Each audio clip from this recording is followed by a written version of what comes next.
Part 78. A Sledgehammer Breaks into Pirates. Author, Zippo. Chapter 771. After taking Orgrim's powerful blow, Lord Yim did suffer some injuries. There was a big swelling on her head. At the same time, she was rolled and rubbed on the ground by the force, which also made her look a little disfigured. There were bloody wounds on her forehead and face. But it seems that Master Im doesn't seem to care about this.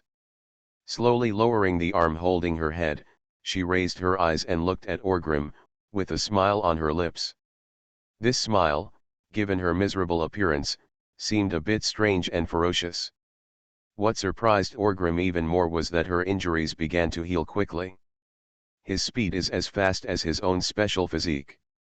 The swollen bulge quickly returned to normal, and the originally broken flesh and blood also healed itself at an extremely fast speed, fully recovering.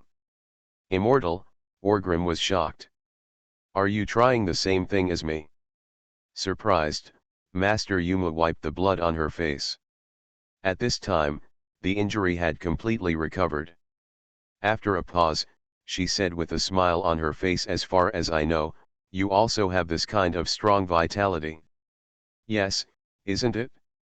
Not long ago, the battle between you and the Navy left you seriously injured, but it didn't take long for you to completely heal on your own. I have a gifted physique, you, also." Orgrim frowned. He was really thinking at this time, "I'm not the one who cheated, right? Gifted? It's really enviable. I'm different from you, you were born like this, and it's because of the Fountain of Youth," Lord Im said with a smile. She didn't care about the consequences of exposing this information to Orgrim. "I told him all this openly." "Fountain of Youth?" Orgrim murmured. "Whether it's you or me, this level of self-healing relies on a kind of power, which is the vitality contained in our bodies. After awakening, animal-type ability users will also enhance their vitality to a certain extent, thereby improving their endurance, strength, physique, and self-healing ability, right?" Lord Im said softly. Orgrim nodded. "Indeed, this self-healing power looks strange and incredible. But in the final analysis, this is just a manifestation of the strong vitality in the body." "Oh. Relying on his troll physique, Grim has extremely strong vitality." And Lord Im's words. At this time, Orgrim had already thought of the reason. "It seems that you have guessed it?" "Yes, the Fountain of Youth has given me the same terrifying vitality.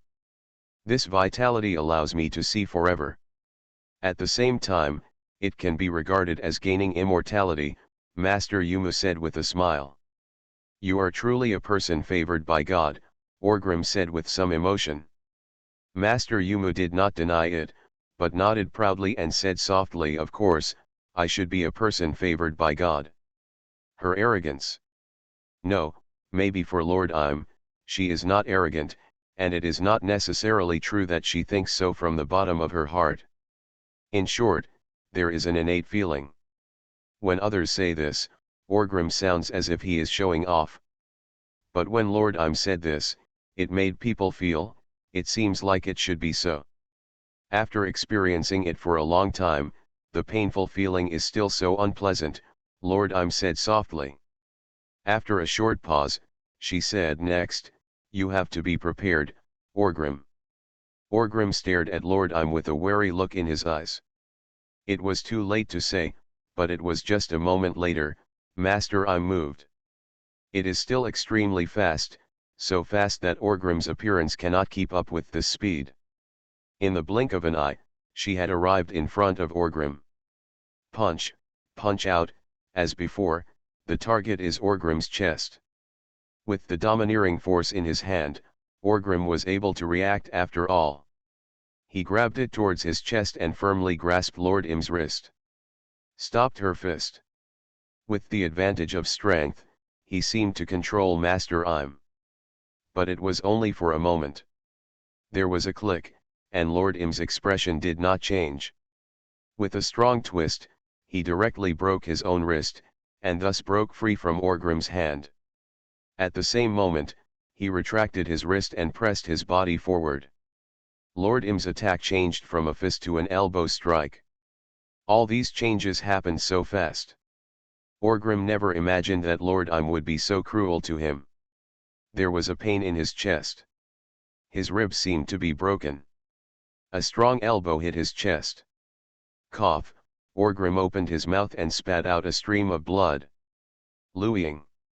The power of the second stage of armed color domineering comes out through the body. But Orgrim was also a ruthless person. When severe pain was felt in his body, he opened his arms suddenly and took advantage of the opportunity of Lady Im in front of him to hold her in his arms. Two arms tightly wrapped around Master Im's waist, squeezing inwards. This move is exactly what the big guys love to use: kill the girl in your arms. Although it looks a bit rogue when the power is dominant, this move can indeed be very lethal. For a moment, Lady Im was really unable to break away. She was tightly held in Orgrim's arms. As Orgrim's arms continued to exert force, he squeezed her until she was breathless. Come. Even the strong pressure coming from her waist made her clearly understand Orgrim's thoughts. Forcefully break his lumbar spine. Lord Im was also ruthless, knowing that he was no match for Orgrim in terms of strength, so he ignored his broken wrist and grabbed Orgrim's head with both hands. The moment the armor-colored domineering energy covered his forehead, Master Yim slammed into Orgrim's face. It is defended with the power of Haki, but Orgrim's Haki power is indeed not comparable to Lord Im. This head-on collision made him a little confused, and the strength in his hands naturally loosened a little. But this was not enough. In just a moment, Orgrim grabbed his scattered thoughts and prepared to pull them back. But it was also at this same moment that an aura of power that changed the color of the world burst out from Orgrim's arms. This invisible aura force shocked Orgrim for a moment. And at this moment, Orgrim's thoughts were empty, the power in his hands also dispersed. It was only a moment before some kind of power in his body suddenly burst out from his body as if he felt the provocation. In one breath, the aura that shocked Orgrim was completely dispersed. Overlord Color. Lord Im used the power of Overlord Color to attack Orgrim at close range, which caused the equally unruly Overlord Color power in Orgrim's body to counterattack.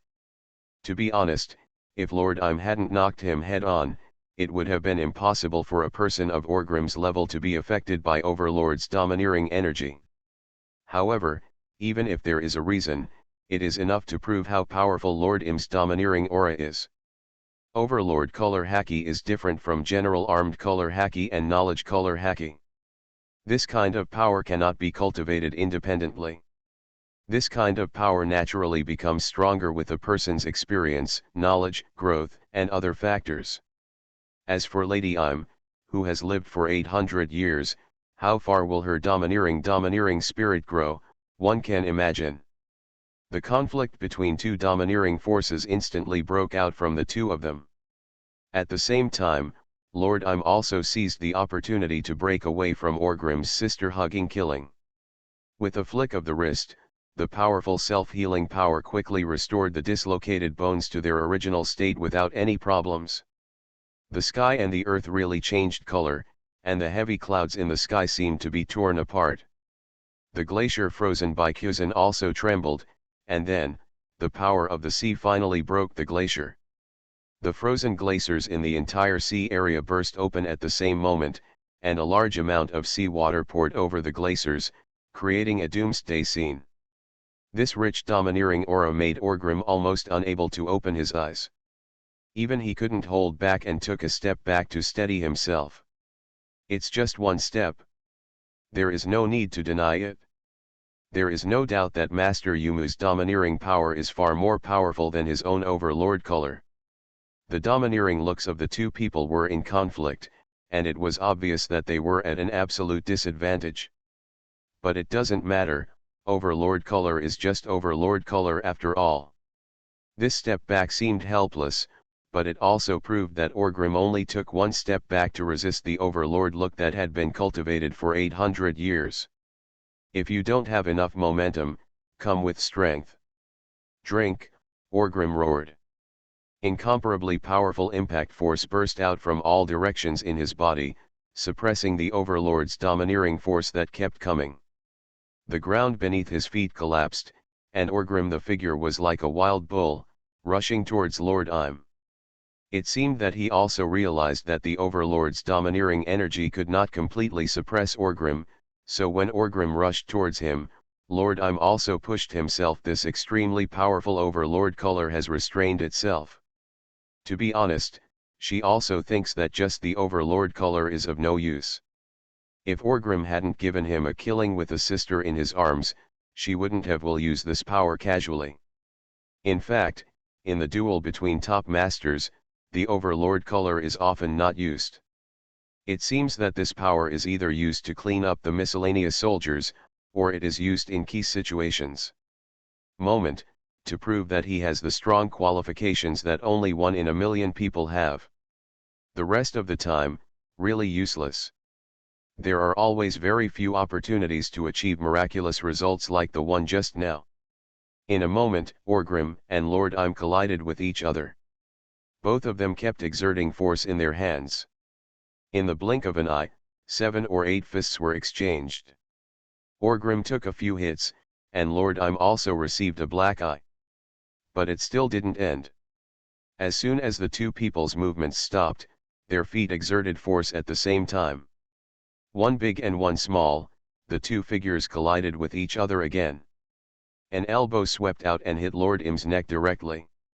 As soon as he looked at the corner of Lord Im's mouth, a blood stain overflowed. The next moment, the bridge of Orgrim's nose felt painful. He was punched by Lord Im, and blood flowed out. The powerful impact force was continuously penetrated into Lord Im's body by Orgrim. Often with a punch, the flesh can be seen, and the powerful energy can penetrate Lord Im's body and come out. On the contrary, the invisible domineering force called Ryazakura in Wano is also constantly penetrating into Orgrim's body. After 3 or 5 breaths, a large amount of blood began to leak out from the two people's bodies. The blood seeped out along the lower layers of the skin, which was extremely terrifying. There aren't many tricks, and there aren't any fancy skills. These two masters have truly stood at the end of their strength and reached the other side. With the most savage and arrogant attitude, like wild beasts, biting each other, trying to kill each other. Damn, this sand sculpture keyboard is broken. You don't know how much strength I used to type this chapter. My hand is almost broken. It's the 3rd update today. Go buy a new keyboard, too difficult. A sledgehammer breaks into pirates. Author, Zippo. Chapter 772. Powerful impacts and rich armed domineering energy continued to act on the two of them. The dull sound of punches would cause Orgrim and Im to be severely injured every time. It seems that the scene is not that grand. It doesn't have that earth-shattering feeling. It was obvious that both of them were strong men who had reached the limit of their strength. But this duel seemed to have no technical content at all. It's the most ordinary kind of fierce fighting. But a truly discerning person can still detect the powerful strength of the two of them. That ordinary punch fell, causing Orgrim's muscles to quickly wither, and bruises appeared again. It seemed like an ordinary punch, but if it fell on an ordinary master, even a great master like Warring States and Garp would do, you will also be hit hard. It can be said that the two of them blasted each other with enough power to shake the island without leaking any trace. This is their absolute control of power. And this kind of heavy blow, on Orgrim, almost 3 or 4 punches per second. The same is true for Lord Im. Every time Orgrim's fist, which was full of powerful impact, fell, powerful energy came out from his body. The power of self-healing could no longer keep up with the speed at which the two were injured. The bloody fist hit Orgrim's chest hard, and the ribs were already broken. This punch made the ribs that were already broken and punctured the internal organs penetrate deeper. The severe pain seemed to have been used to it. Orgrim did not even frown, but a stream of blood suddenly overflowed from the corner of his mouth, which was also mixed with some internal fragments. But this blow made Orgrim's eyes light up. Strength, weakened. This is not an illusion. It can be clearly felt that Lord Im's punch is weaker than the punch not long ago. While thinking about this in his mind, Orgrim also punched Lord Im in the body. Then, a look of surprise appeared on his face. Unknowingly, his offensive also weakened, and the power contained in this attack also weakened a lot. At the same time, Lord Im suddenly raised his head and glanced at Orgrim. Both of them noticed weakness in each other's eyes. It seems that victory is just around the corner. Give it a try, who will fall first? Instinctively following the previous attack method, Lord Im still punched Orgrim in the chest. At the same time, after punching, he straightened the muscles in his body in preparation for Orgrim's iron fist. But after this blow hit the chest, Orgrim spat out a mouthful of blood again, but the fierce attack he imagined he would receive did not come. Before his arm could be retracted, Orgrim took advantage of his height and tucked his arm under his armpit. Orgrim is more than 3 meters tall. Lord Im is not that tall, but he is still a little over 2 meters tall.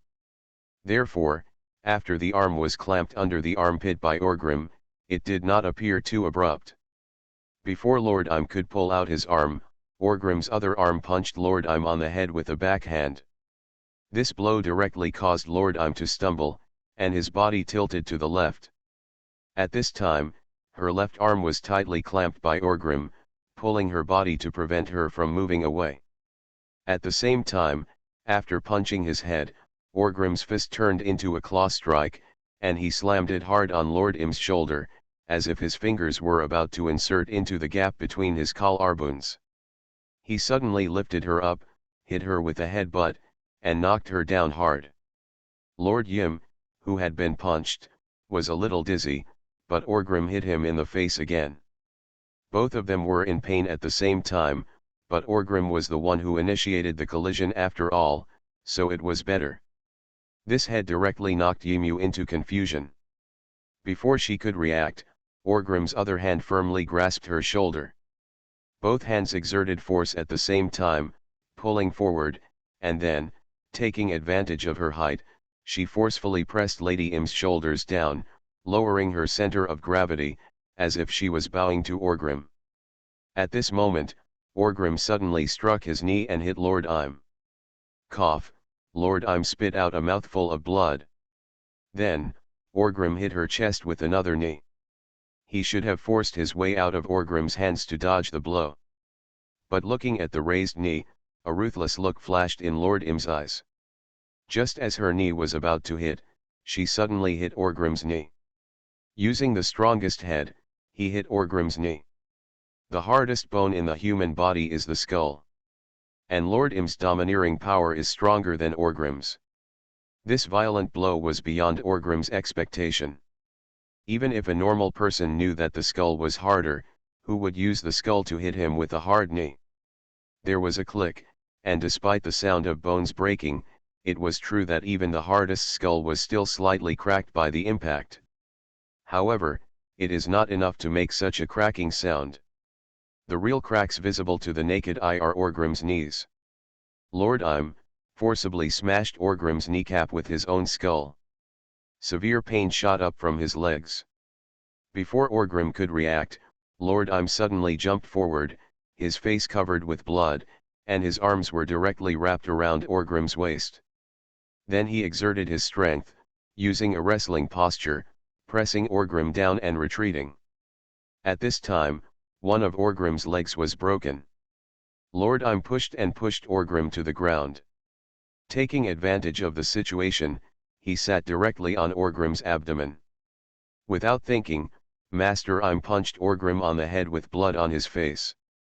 Orgrim's reaction speed was also extremely fast, and the strong impact force burst out from his body in an instant.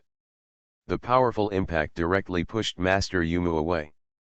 The half of his body that was pressed to the ground sat up on the spot. He suddenly grabbed Master Im's arm and pulled it this way. Orgrim locked his arms directly and forcefully held Master Im in his arms. At this time, no matter what means, Judging from their postures, Lord Im and Orgrim looked like a couple in love, embracing each other, their heads intertwined, and they were very close. With a scarlet look in his eyes, Orgrim seemed to have turned into a man-hungry beast and bit into Lord Im's neck. "Aha!" Lord Im screamed in pain, with the same ferocious look in his eyes. The fingertips in his hands were filled with domineering force and inserted into Orgrim's collapsed chest. You can feel the broken ribs, wrapped in muscles, and move your fingers to press down the broken bones blocking the front. It was as if someone had invaded his body. This kind of pain caused Orgrim to break into cold sweat and a dangerous look in his eyes. That's where the heart is. He has already realized what Lord Im is going to do. Dodge? It's impossible to dodge. One of his legs is broken. He is concentrating his self-healing power to recover there, but no matter how fast his self-healing power is, it will still take a minute or two. Let's see who of us dies first. Orgrim bit Lord Im's neck and let out an incomprehensible roar. As he finished speaking, Orgrim shook his head suddenly, clenching his teeth and tearing apart the muscles of Lord Im's neck. Just like a tiger tearing apart its prey. The surging blood instantly dyed Orgrim's face red, and there was a mouthful of flesh and blood in his mouth. At the same moment, Lord Im also pinched the heart in Orgrim's body. Feeling the blood in his body pouring out from the arteries of the wound in his neck like no money, a feeling of weakness quickly arises. This is a fatal injury. But Lady Yim had no fear or fear. On the contrary, her eyes were ruthless, and she slammed her fist into Orgrim's chest, crushing Orgrim's heart. "Then let's die together," Lord Im roared. However, her neck was torn open by Orgrim. When she roared, the sound was like breaking a bellows. At the moment when his heart was crushed, Orgrim's pupils suddenly dilated. The pain was beyond the limit of his imagination that he could describe. Blood foam overflowed from his mouth, but his strength continued to weaken. Finally, Orgrim rested his chin on Lord Im's shoulder, and his breathing became weak. The warm blood flow on his face is gradually not as turbulent as before. It seems that the blood in Lord Im's body is about to drain out. "You're self-healing, can a crushed heart be cured?" Lord Im asked with a broken voice. There was a weak look in Orgrim's eyes, as if the light in his pupils might dim at any time. Cough cough cough, Orgrim first coughed up some blood clots, and then said feebly, theoretically speaking, "Okay, but this is my first time having my heart crushed. Who knows if I can survive? Ha ha ha, I originally thought that we would have an earth-shattering fight, I didn't expect them to look like two scoundrels." Master Yumu's tone also became weaker, but there was still a smile in his voice. This is often the case, battle with opponents of the same level, Orgrim first responded, and then asked weakly, "Your blood, almost drained, the vitality of the fountain of youth, do you still have a job?" "Who knows, me too, I have never experienced this kind of injury, the injury of blood draining," Lord Im said softly. Her head tilted slightly to rest on Orgrim's head. The two of them really looked like lovers, cuddling together. "This is, defeated. Die, it's really exciting." She was talking incomprehensibly, and soon Orgrim noticed that Master Im seemed to have no breath. And the last frail look in Orgrim's eyes gradually dimmed. Both of them were silent. At the same time, Marshal Waring State stared at Orgrim with a sense of surprise in his eyes. "Perish together? Is there such a good thing?" But he did not act rashly, because in the pirate camp, Beckman and others were also staring at this side. Orgrim single-handedly wiped out all the top forces in the navy. But now, the pirate side is very prosperous. Even if Orgrim dies here, it seems, the weight of winning or losing the war still falls on the pirates' side. "He died," Newgate frowned. At the same time, he also looked at Beckman aside. Beckman's face was very stiff at this time. He had never seen Orgrim in such a state. Could it be? Without speaking, Beckman seemed to be waiting for Orgrim. An atmosphere of silence enveloped everyone. After about 3 to 5 minutes, the sadness in Beckman's eyes became more intense. He slowly stepped forward and took a step in the direction of Orgrim and Im. However, at this moment, cough. Orgrim's corpse suddenly spat out a mouthful of blood. The blood was black and extremely thick, with some fragments inside. A weak but real aura began to emanate from Orgrim's body, and gradually recovered. Sure enough, even if my heart is crushed by you, I can't die either, ahemphed. Orgrim vomited blood as he spoke. Beckman, who was originally preparing to go to the funeral, was stunned for a moment, and quietly retracted his steps. The sadness on his face disappeared instantly, revealing a look of "I knew he would not die."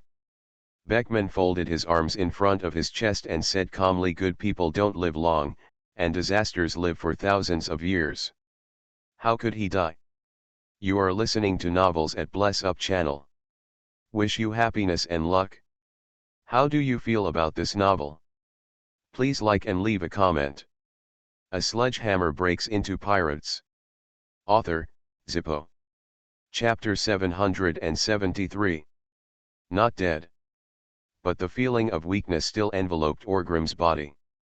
The kneecap that was smashed by the Sky seems to have healed to some extent. Even if it's not that neat, at least he won't be unable to stand up anymore. There was a feeling of pain all over my body. But for Orgrim, this feeling of pain was something he had gotten used to many years ago, so it was no big deal. It's even less likely to make him let out any embarrassing moans. I survived, the winner is me, the ever-victorious Im. Today, you lost. Orgrim said in a still weak tone. He moved his body slowly and got out of the position where he was clinging to Im. The blood had indeed been drained, and the aorta was ruptured. No, this can no longer be regarded as a rupture. It can be said that it was torn open by Orgrim. In short, the amount of bleeding caused by this kind of injury is beyond imagination. Is Im powerful? Powerful, the most powerful person Orgrim has ever met. But is it dangerous? It doesn't seem very dangerous.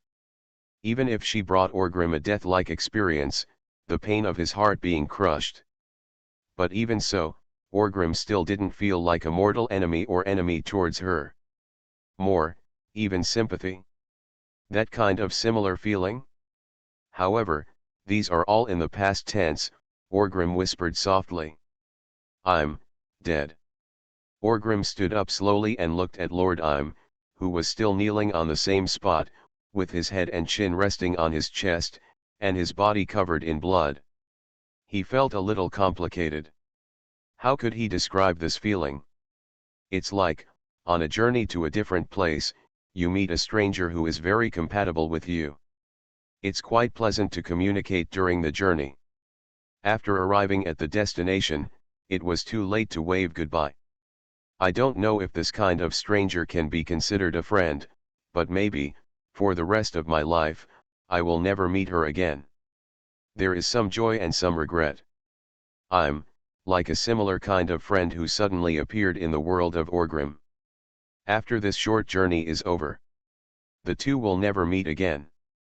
This is what Orgrim felt at this time. I forgot to ask you, where do you want to be buried after you die, Tisk? Orgrim looked at Lord Im's body and suddenly smacked his lips with regret. After saying that, he turned around and wanted to leave. Avalon. Orgrim had just taken 2 steps away when a weak voice suddenly came from behind him. This caused Orgrim to pause in his original steps, with a look of surprise on his face. Lord Im is indeed dead. As a person who is used to seeing life and death, how could Orgrim make such a mistake? Whether it was vital signs or breath, they were all gone. This is undoubtedly dead. But now, this voice does belong to that guy Im. According to legend, the place where King Arthur died, the land of eternal night abandoned by the gods, if buried, I want to be buried there. Lord Im, who was supposed to be a corpse, slowly raised his head. She said in her leaky voice. There was still a smile on her lips, and it seemed that the scene was extremely weird, as if she had seen a ghost. Orgrim slowly turned his head and looked at the sky. "There is indeed a good place," Orgrim said softly. There was surprise in his eyes. When he turned around and left, the body that was still lifeless now felt alive. The flesh and blood of the neck that had been bitten by him was already growing crazily. "You're not even dead?" Orgrim said in surprise.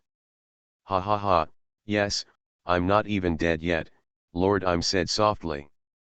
I don't know if it was an illusion, but Orgrim seemed to see a trace of sadness in her eyes. The sorrow of the eternal? He had imagined that immortality might sometimes be a curse, but after all, Orgrim had never experienced such a thing personally, although he could probably guess what I was grieving about. But to say that I feel the same way is nonsense. He also can't understand this kind of extravagant troubles. "You guy, your heart was crushed by me, didn't you die?" "He also recovered faster than me," Master Im said. "After all, I'm gifted," Orgrim smiled and said. Then, before Lord Im could speak, Orgrim's face darkened, and his expression changed very quickly. "Still want to fight?" Orgrim asked in a deep voice. At the same time as his voice fell, his seemingly weak body burst out with extremely strong momentum.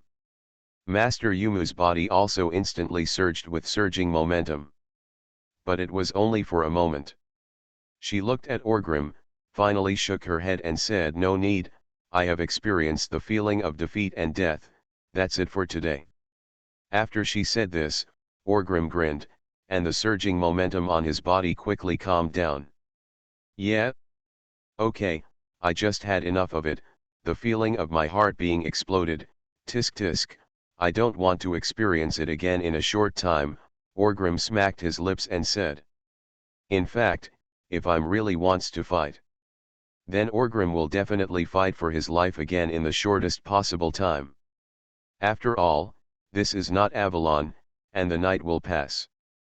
But fortunately, this guy Im seems to be satisfied, and Orgrim's hard work for most of the night is not in vain. As for whether this is Lord Im's conspiracy?" Deliberately stalling for time, saying not to fight at night, waiting for daybreak, and then counter-attacking Orgrim? Orgrim had no such suspicion at all. "Although I don't know much about it, it can even be said that I know almost nothing about Im. But through this battle, experiencing the battle of death, Orgrim was able to determine some things. Im is a very proud person, and she will never use this method to deal with him, Orgrim. If she wanted to, she could do it as early as daylight. No need to wait specifically until dark." He wanted to say something, but after looking at Lord Im, who was slowly standing up, Orgrim finally smacked his lips and said nothing more. That complicated feeling. Shaking his head, he turned around and was about to leave. It was time to settle the score with the old guy Zanguo. "Orgrim!" Lord Im suddenly called out to Orgrim. There was confusion in his eyes, and Orgrim still looked back and said, "What's wrong?" "Do you have a strange feeling?" Master Im frowned and said. Orgrim may have some concerns and not think about these things. But Master Im doesn't care about this at all. Nothing in this world can restrain her. "What?" Orgrim asked. "There's something I can't describe, that's the kind of emotion, the feeling of meeting."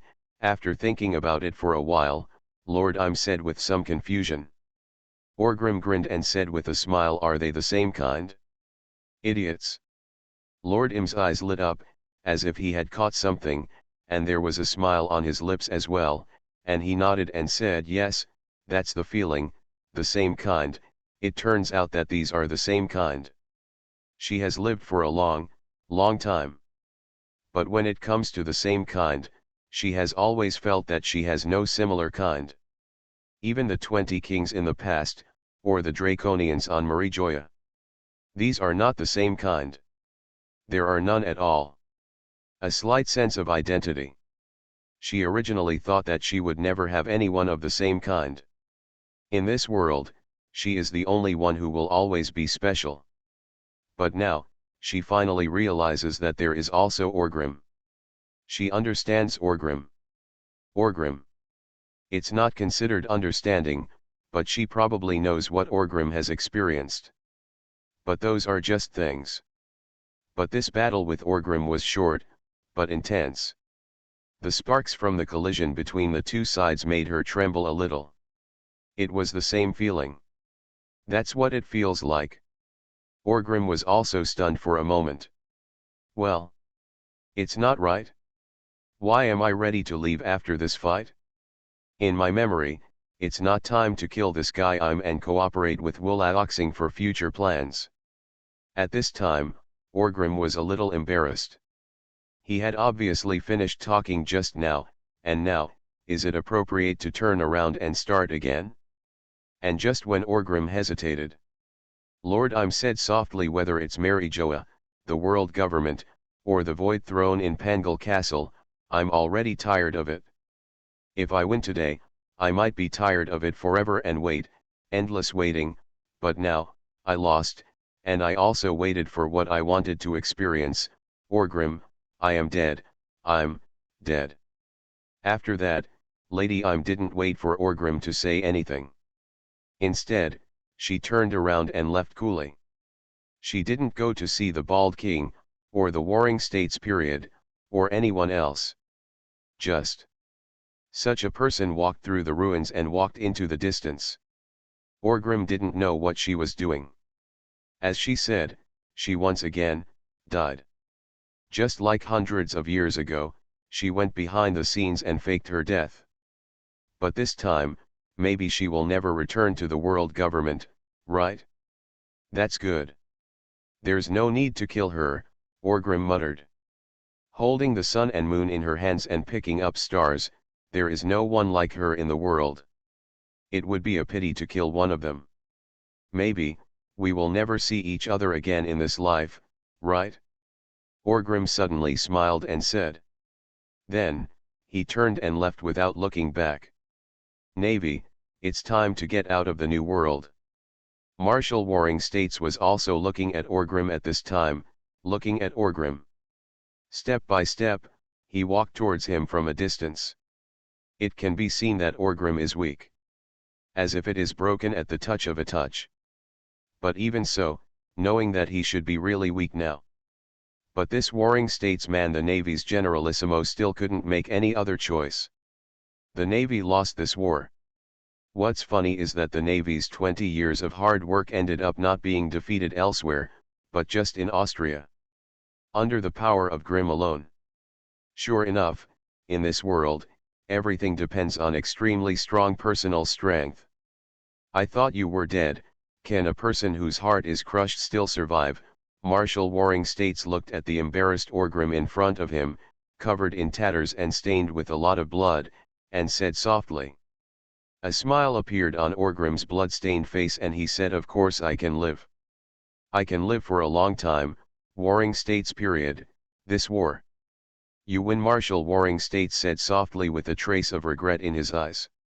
Gee ha ha ha ha, as expected of you, Orgrim laughed. There is no sloppiness, no entanglement, and none of those messy things. The Warring States period is still the Warring States period. You can see it clearly. A sledgehammer breaks into pirates. Author, Zippo. Chapter 774. On this day, the wind was calm and the sun was beautiful. It's still Marine Headquarters Marineford. However, this huge island that had settled in the New World for a period of time has now returned to the first half of the Grand Line. However, compared with before, this stronghold of justice was much dilapidated. Morale is also quite low. However, in this dilapidation, new vitality was also born.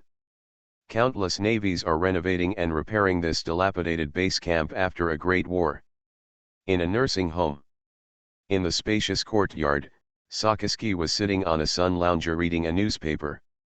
His body was wrapped in many gauze and looked a little miserable. The news written in the newspapers is nothing more than a pirate carnival in the New World.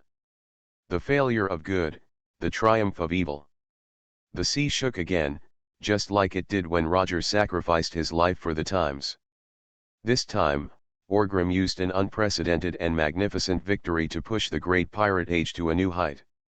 No, in other words, this era is no longer the era of great pirates, but the era of Orgrim. Completely, belongs to his time. Hey! While Sakaski was reading the newspaper, there was a movement around him. Turning around and taking a quick look, I saw Kuzan sitting on an empty sun lounger. The relationship between Sakaski and Kuzan has always been difficult. So it was just a glance. Sakaski did not speak. He turned his head and quietly read the newspaper again. Lost, Kuzan suddenly said softly. Sakaski still didn't speak, but grabbed the newspaper with his fingers even harder. Compared with Sakaski, Kuzan didn't suffer any serious injuries. At this time, he didn't look like he was hospitalized, but rather like he was on vacation. He folded his arms behind his head, lay down on the sun lounger, and basked in the sun leisurely. Ah, don't get me wrong, I'm not talking about the war, but the fight for the marshal. You lost. Kuzan suddenly spoke again. Sakaski's eyes were filled with anger, and a flame ignited on his fingers, setting the newspaper on fire. If you want to say these sarcastic things to me, Kuzan, Sakaski said in a ferocious tone. But before he finished speaking, Kuzan smiled and said, although we don't get along, I'm not that despicable, right? Sakaski. Sakaski was silent for a moment after hearing this, then squeezed his palm and extinguished the burning newspaper. Marshal of the Warring States period has submitted his resignation. This defeat, alas, he is indeed needed to shoulder this responsibility.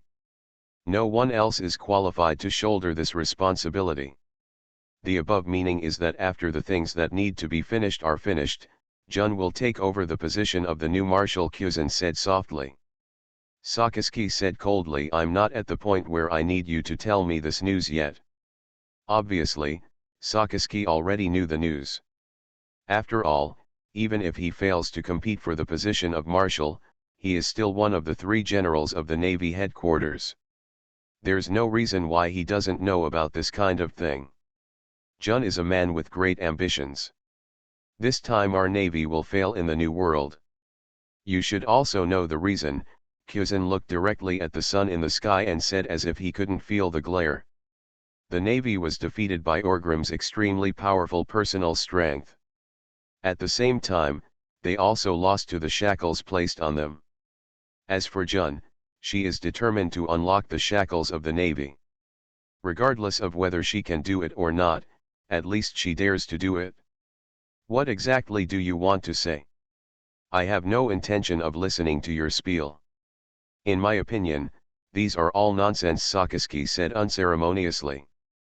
At this time, Kuzan turned his head, looked at Sakaski, and said softly, no one can understand the other between the two of us, so before, Sakaski, no matter what, I can't let you become the Marshal of the Navy, even to the point where I have the belief to break up with you. Humph, do you think you will be my opponent? Sakaski snorted coldly. Kuzan did not answer, but continued, now that the dust has settled, Jun will become the new Marshal, so the conflicts between us can be eased a little. Somewhat, Sakaski. The Navy is at its lowest point right now, and I have no interest in engaging in internal friction with you. If you don't mess with me, I won't bother you, Sakaski interrupted Kuzan. Then, he burned the newspaper in his hand to ashes, then stood up and walked towards the building of the nursing home without looking back. Looking at Saka, seeing the leaving figure of Skyna, Kuzan suddenly laughed. Hey, Sakaski! Kuzan suddenly called out. Sakaski did not look back or stop. Although your injury is not healed yet, let's have a drink together tonight? Long lost, Kuzan called out again. Long time no see, indeed long time no see. When was the last time you had a drink with Sakaski? It was several decades ago, right?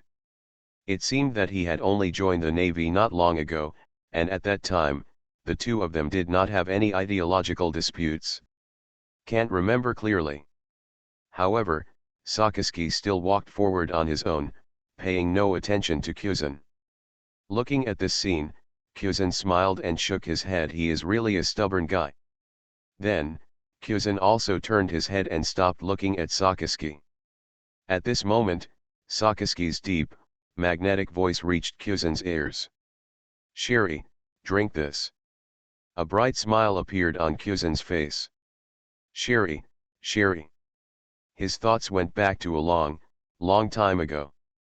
He had just graduated from teacher Sci-fi, and his senior Sakaski went for a drink. When we were halfway through the drink, teacher Sci-fi also came to the tavern and ordered a bottle of sherry. I still remember that teacher Sci-fi said that this wine, but the most domineering one.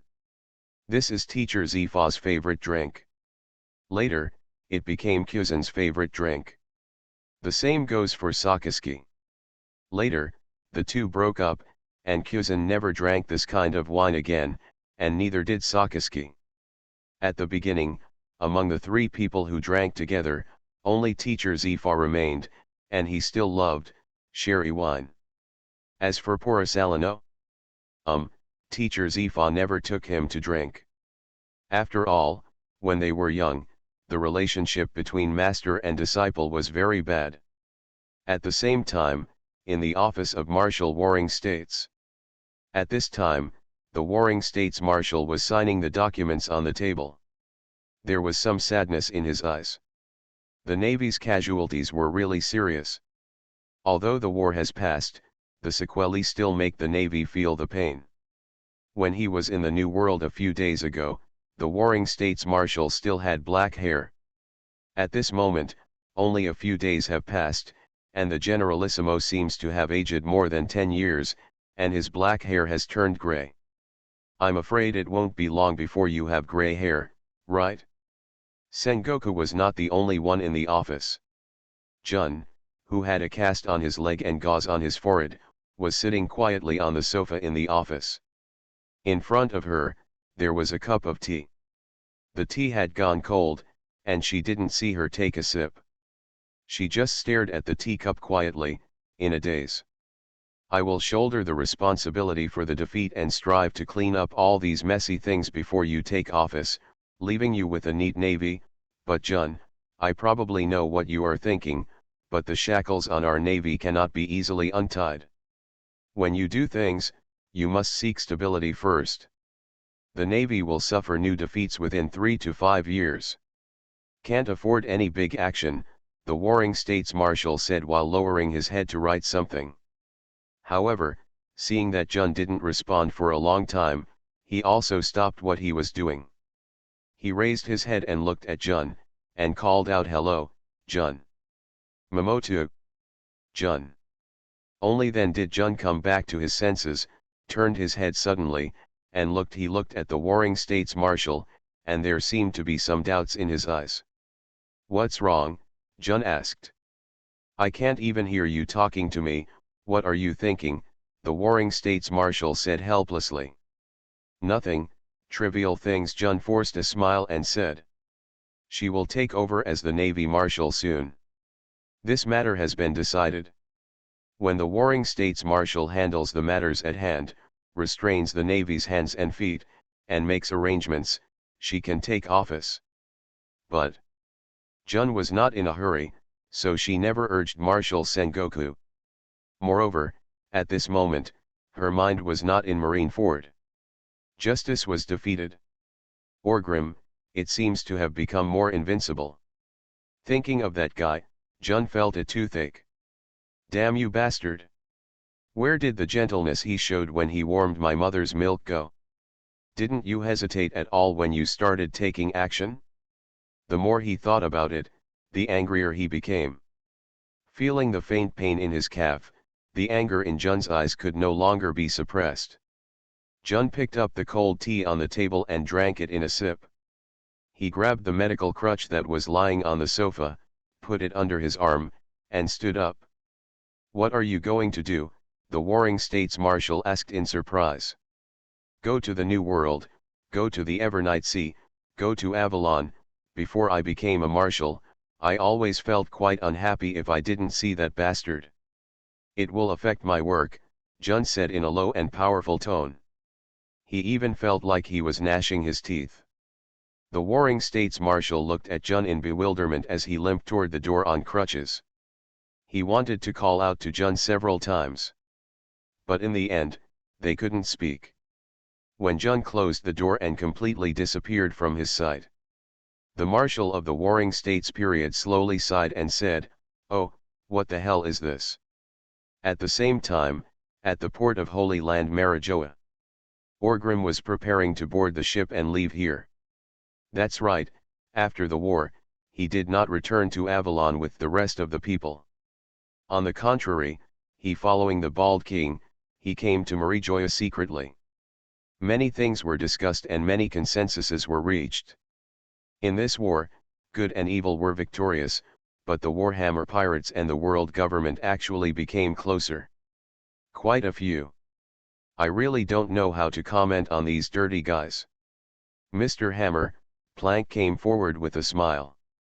At the same time, he put the cloak he was holding on Orgrim's shoulders.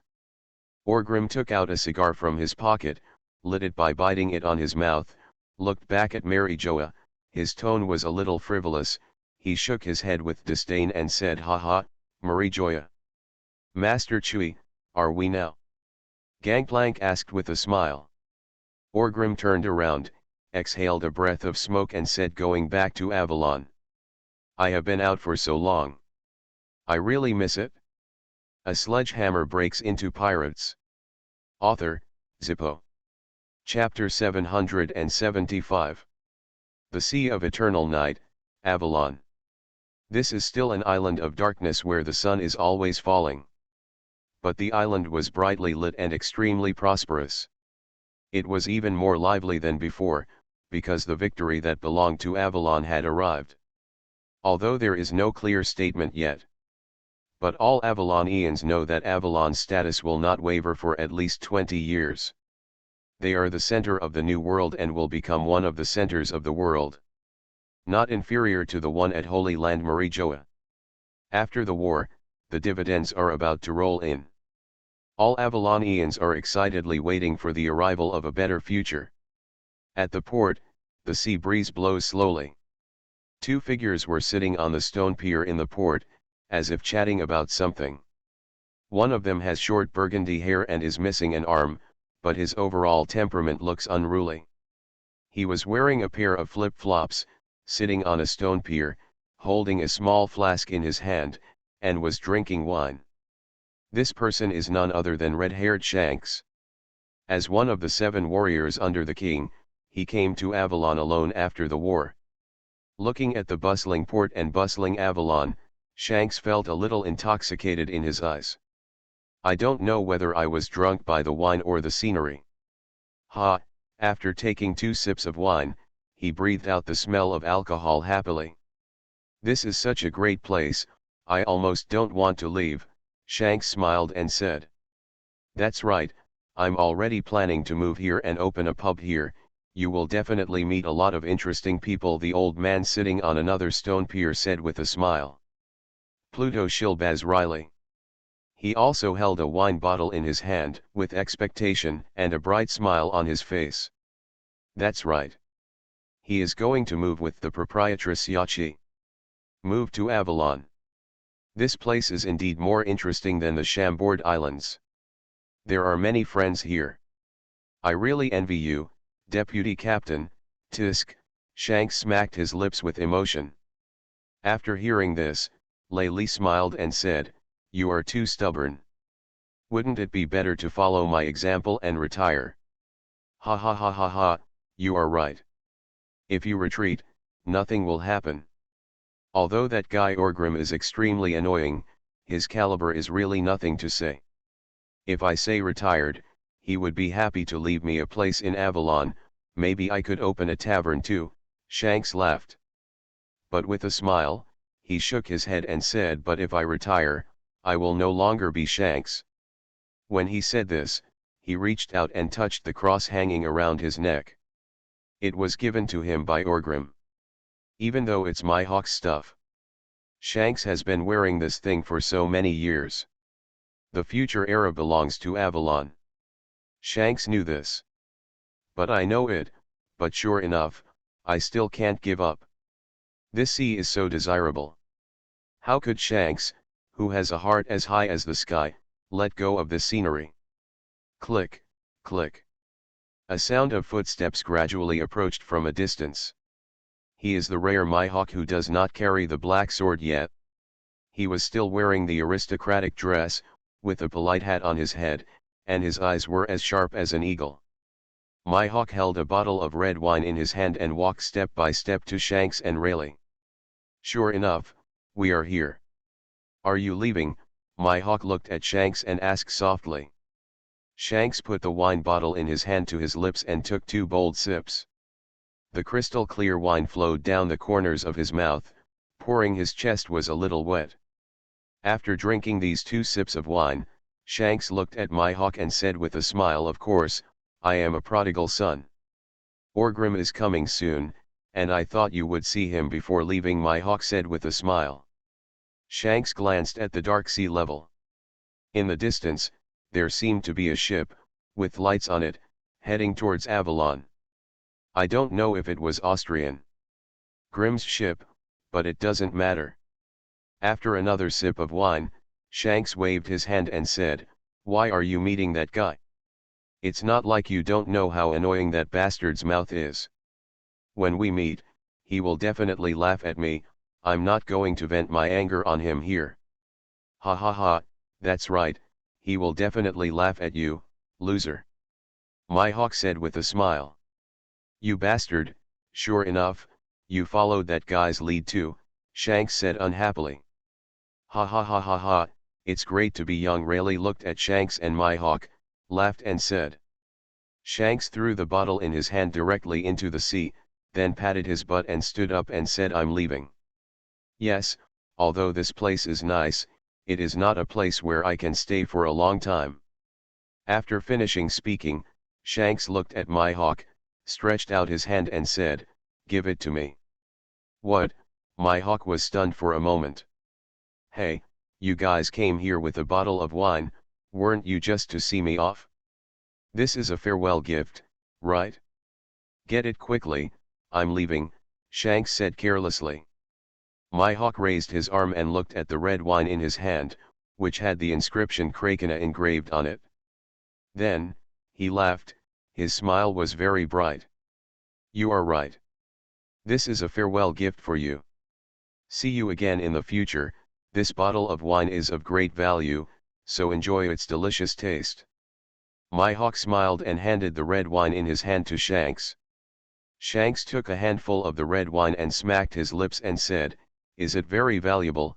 How high? It's so high that in Golden City, a bottle would cost 200 million Baileys, Mihawk said with a chuckle. Yeah? Then I have time, I must try it, Shanks said with a smile, as if he was very satisfied with the red wine. Then, he turned to Riley and said, Vice Captain, take care of yourself, I will take the first step.